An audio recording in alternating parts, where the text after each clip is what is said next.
मारने का कर लीजिए।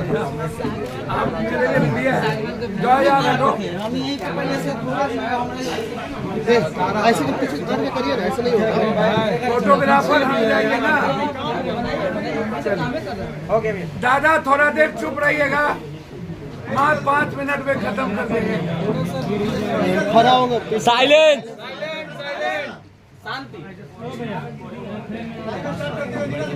कर दिए। भैया जहरीली शराब को लेकर के मेरा कुछ सवाल है सरकार से, विपक्ष से और अनक्रांतिकारी नेताओं से। अरे यार तुम मुकेश, मेरा सवाल है शराब और जहरीली शराब। शराब जब पहले भी बिकते थे तब भी जहरीली शराब से लोग मरते रहे हैं। शराब इंग्लिश बाद में भी बिकेंगे तब भी क्या जहरीली शराब नहीं चलेगी? मेरा सवाल चाचा भतीजे से हाथ जोड़ करके विनती है कि ये जहरीली शराब का कोई मतलब ही नहीं है। शराब का, ये जहरीली शराब का मतलब, जब दोनों आदमी सरकार में थे तब भी गोपालगंज और छपरा में लोग मरे थे। तब कोई जहर था या नहीं था ये मुझे नहीं पता, या महाजहर था। लेकिन जब सत्ता में लोग रहते हैं तब शराब या ना शराब या अच्छा या खराब का पहलू अलग होता है, और जब सत्ता में नहीं होते हैं तो उसकी पहलू दूसरी हो जाती है। मेरा इसमें तमिलनाडु, तेलंगाना और केरल के कानून के बारे में मुझे जिक्र करना है। मैं बार बार कहता हूं कि नीतीश कुमार जी या कोई भी हिंदुस्तान का वैचारिक लीडर नहीं चाहेगा कि शराब चले, शराब पिए, शराब से गलत चीज। लेकिन सवाल उठता है कि पूरे देश में महात्मा गांधी की आइडियोलॉजी मानने वाले लोग, फैक्ट्री भी चल रहा है, शराब भी चल रहा है और लोग शराब पी भी रहे हैं। जिसको प्रतिज्ञा दिलाए हमारे मुख्यमंत्री जी, विपक्ष के नेता, 99% लोग, जो लोग यह कहते हैं कि 15% गाँव में और 14% मर्द शराब पीते हैं, हम उनसे यह जानना चाहेंगे, यह जो आपके पास डाटा है ये शराब, जहरीली शराब का डाटा नहीं है। जहरीली शराब पीने वाले जो औरत और मर्द हैं उसकी कोई डाटा नहीं होती है, क्योंकि वो अवैध बनता है, अवैध बिकता है।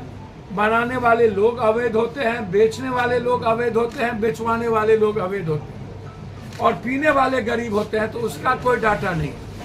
बचा शराब जो आता है, इंग्लिश शराब, और जो लोग पीते हैं उसमें यदि 15% हमारे विपक्ष के नेता ने कहा है कि गांव में पीते हैं, तो 15% में 95% तो नेता और पदाधिकारी पीते हैं ना नेताजी।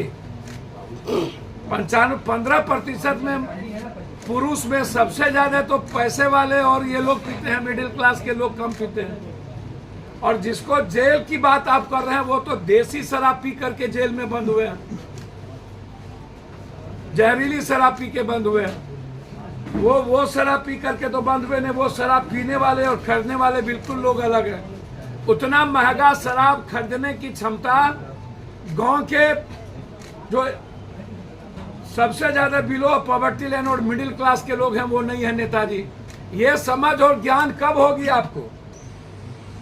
जो प्रतिज्ञा लिए देश विदेश में जाके सब हम जानना चाहेंगे, जो लोग बोलते हैं शराब के बारे में उनसे, कि शराब नेता सबसे ज्यादा पीता है या नहीं, सबसे ज्यादा पदाधिकारी शराब पी रहा है या नहीं, नेता कोई हो, दल कोई हो, नेता इसमें इन्वॉल्व है या नहीं, पंचायत में शराब बन रहा है उसमें मुखिया जी को पता है या नहीं, सरपंच को पता है या नहीं, पंचायत सचिव को पता है या नहीं, थानेदार को पता है या नहीं।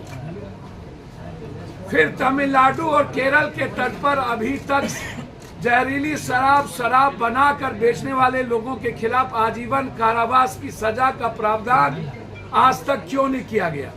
जब तमिलनाडु में सजा का प्रावधान है, केरल में सजा का प्रावधान है, तो फिर जहरीली शराब में बिहार में प्रावधान क्यों नहीं?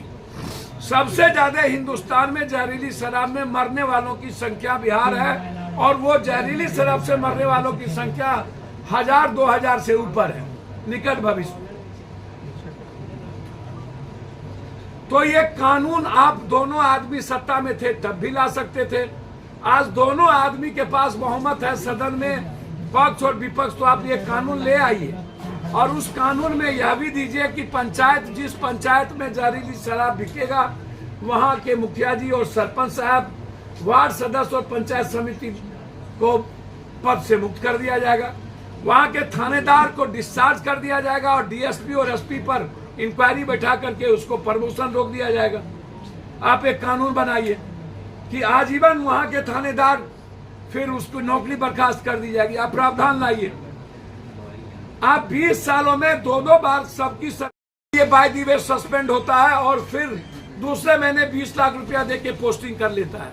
चौकीदार दफेदार को सस्पेंड करके बातें को ढक दी जाती है और बनाने वाले और बेचने वाले को सत्ता सियासत बचा लेती है। सिर्फ सत्ता पक्ष तो दोषी नहीं है, नेता में सभी लोग इन्वॉल्व हुए हैं, और जो लोग सबसे ज्यादा शराब बेचते थे वो लोग एमएलसी, वो लोग एमएलए का टिकट लेते हैं। तो आप कैसे किसी एक दूसरे को गाली दीजिएगा? जैसे विजय सिन्हा जी हमारे नेता है, वो कहते हैं आरजेडी को पैसा जाता है, आरजेडी ये कहते हैं सत्ता पक्ष को पैसा जाता है।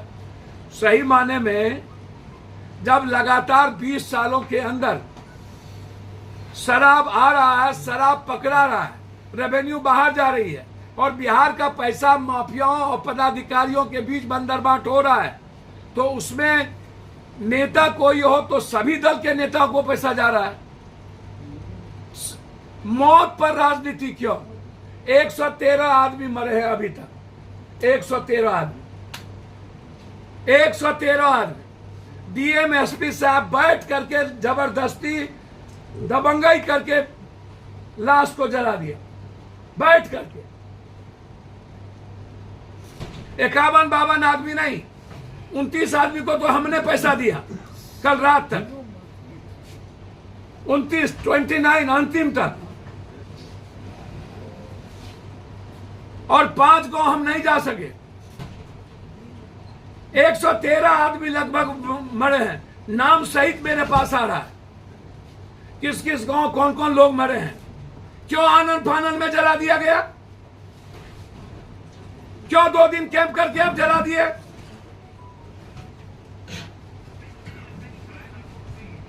और जो नेता यह कहते हैं ऐसे ही मौत होती है, मरता है, शराब पीते हैं तो मरता है, हम उन नेताओं से, और जो लोग पटना के चौराहे पर घूमते हैं और आपदा में जो लोग बाहर चले जाते हैं और घूमने के लिए, वो कभी भी बिहार में नजर नहीं आते, चाहे बाढ़ हो। हम डिप्टी सीएम साहब से पूछेंगे कि बाढ़ में कहीं गए थे कि नहीं? 32 लाख लोग प्रभावित हुए थे, 11 लाख लोगों को राशन पहुंचाया, 11 लाख पैकेट, 1.5 लाख लोगों को 1,000 रुपया मैंने पहुंचाया, 1.5 लाख लोगों को। 9 जिला लगातार 13 दिन हम गांव में रहे, 9 जिला। हमने सत्ता पक्ष और विपक्ष को नहीं देखा। तब इनके पास हेलीकॉप्टर नहीं होते हैं। अरे सीमान आप बगल में था, नहीं जा सकते थे, कमर आपका टूट जाता। वो तो हम जानते ही, सत्ता पक्ष और विपक्ष की कमर टूट जाती है। आंदोलन किसी से बिहार में जाना जाएगा तो निचले पौधान से विपक्ष के नेता के नाम से जाना जाएगा। विपक्ष के नेता आंदोलन के माहिर हैं। हर 2 दिनों पर इनकी यात्रा रुक जाती है, हर 1 दिनों पर इनकी। भाई आंदोलन की क्रांति तो कोई सीखे हमारे विपक्ष के नेता से। हमेशा आंदोलन में ये बहाना ढूंढते हैं, और जब जब बिहार में विपदा आती है, चाहे वो पटना का बाढ़ हो, कोरोना हो, चाहे कोई भी घटना, तब तब सत्ता पक्ष और विपक्ष गायब हो जाता है। और हेलीकॉप्टर से 5 दिन के बाद हमारे नेता जाते हैं और उनको कोई डॉक्टर, कुछ लोग दिखा दिया जाता है दरभंगा में, ऊंचे जगहों पर वो लौट जाते हैं। तो बाढ़ में भी इनको फुर्सत नहीं, और यहां भी फुर्सत नहीं। क्या इन लोगों के जेब में पैसा नहीं है? और कुछ लोग जो पैसा दे करके अपना न्यूज चलवाते हैं, क्रांतिकारी लोग 60 लाख का टेंट में रहते हैं, वेनिटेड बॉल में बैठते हैं और क्रांति करते हैं कि बाप रे बाप, ना मुसहरी गया, ना पासवान टोल गया, ना चमक टोली गया, ना डोम टोली गया, ना निसार टोली गया, ना केवट टोली गया, ना गरीब टोली गया, ना बाढ़ में गए, ना तूफान में गए और क्रांति करेंगे। मेरा कैंडिडेट अलाउद्दीन के चिराग है। हम ऊपर से एलियन से ले आए। मैं कह रहा कुटौन किशोर बेटा के नाम दुर्गादास, वो भी क्रांति कर रहा है। वो भी कहता है कि हम क्रांति करेंगे। जितना रिटायर IAS IPS से लुटेरा, वो कोर्ट टीम के महात्मा गांधी हो गए और गांधी के दिन ही शराब मुक्त कर रहे हैं। वो गांधी जिंदा रहते तो शर्म से मर गए होते। वो तो बेचारे नहीं रहे, गांधी के आत्मा को दुखी होगा। नीतीश कुमार जी की नीयत क्लियर हो सकती है पॉलिसी सही नहीं है। नीतीश कुमार को शराब के इशू पर पॉलिसी चेंज करनी चाहिए और बिहार में आप शराब मत चलाइए। शराब पर टैक्स 70% बढ़ा दीजिए, जहरीली शराब का प्रतिज्ञा लीजिए और कानून लाइए, आजीवन कारावास का, डिस्चार्ज का। और इंग्लिश शराब आप 70% बढ़ा के आप कोई ठेका मत दीजिए। गवर्नमेंट साइड से आप 5 स्टार, 4 स्टार, 2 स्टार और जिला में 1 और 30 से ऊपर लोगों को आप दुकान पर दीजिए शराब, 30 से नीचे नहीं। और 70% टैक्स बढ़ा दीजिएगा तो बिलो ऑफ पॉवर्टी लाइन के लोग नहीं लेंगे शराब। आप पॉलिसी तो बनती ही है चेंज होने के लिए, जब कोई अमेंडमेंट आने के लिए समय समय पर बिल अमेंडमेंट आता है, नियम होता है। हम शराब को पूर्णतः खोलने की बात नहीं करेंगे, लेकिन पॉलिसी के पक्ष में हम, और हम चाहते हैं कि जिस तरह के हालात है उसमें पॉलिसी चेंज हो। हम आग्रह करेंगे, लेकिन हाथ जोड़ते हैं नीतीश जी आपसे और तेजस्वी जी क्रांतिकारी आपसे। आप इस युग के बड़े क्रांतिकारी बन जाइए, लेकिन आग्रह करेंगे कि एक कानून ले आइए।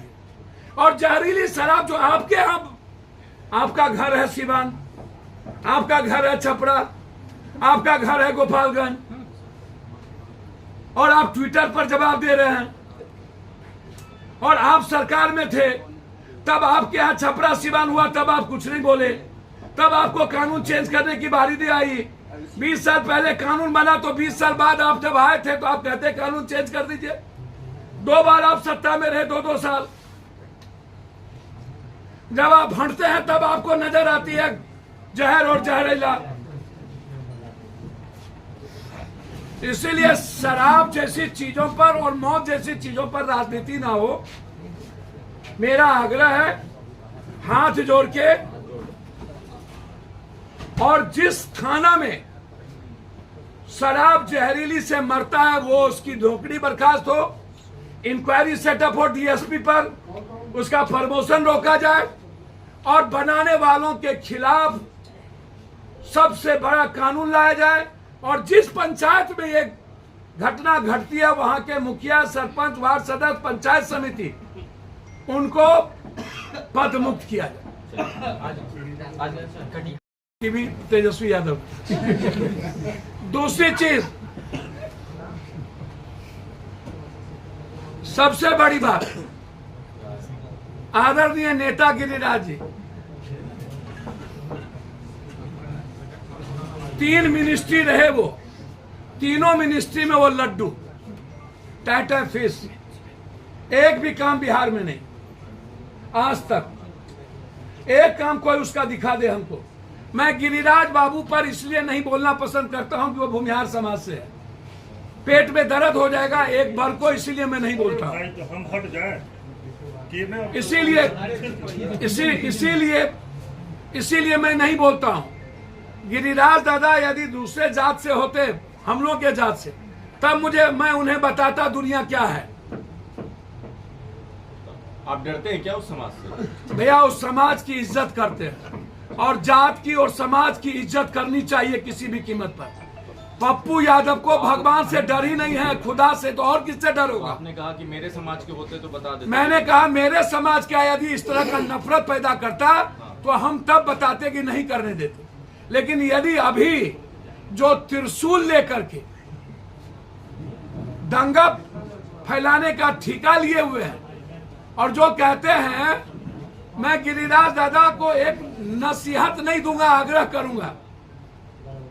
15वां साल आपके नेता को पीएम की शुरुआत हुई और 6 साल अटल जी, 10, 6, 16 और 17वां साल शुरुआत हुई है। आप कहते हैं कि मंदिर में मांस फेंक दिया और पाकिस्तान में हिंदू की लड़की को उठा लेता है मंडप से। अरे जब इजराइल हमास को बर्बाद कर सकता है तो आपके गांव में चट्टा क्यों नहीं है? आपको ताकत क्यों नहीं है पाकिस्तान को मिटाने की? आपको औकात क्यों नहीं है? और आप जगाइए नहीं, सनातनी जगे हुए हैं राम, शिव और कृष्ण के काल से। आपकी क्या औकात है सनातन को जगाने की? और आप ज्ञान सीख लीजिए गिरिराज जी। मुसलमान 18 करोड़ है मात्र और हिंदू इस हिंदुस्तान में 122 करोड़ है। जब हिंदू 200 करोड़ होगा तो मुसलमान 20 करोड़ होगा। नहीं है औकात किसी की सनातन विचारों को चैलेंज करने की। आप सिखाते हैं, आप सिखाइएगा हिंदुस्तान के सनातन को। आपकी क्या औकात है? याद करिए जिस वक्त 40 करोड़ की आबादी थी, मुसलमान कितना था और हिंदू सनातन कितना था? आप पप्पू यादव को जगाइएगा और जगाने के लिए आप जाइएगा मुसलमान के घर में, आप वहां जगाने जाइएगा। अरे जाइए ना, पाकिस्तान को मिटाइए ना। औकात है तो दाऊद इब्राहिम को लाके फांसी दीजिए ना। क्यों चट्टा नहीं है? बहराइच में भी दंगा हो गया है, वहां भी माहौल खराब। पूरा होने दो। माहौल खराब कौन करता है? पूरा होने नेता ना, जब जब चुनाव आता है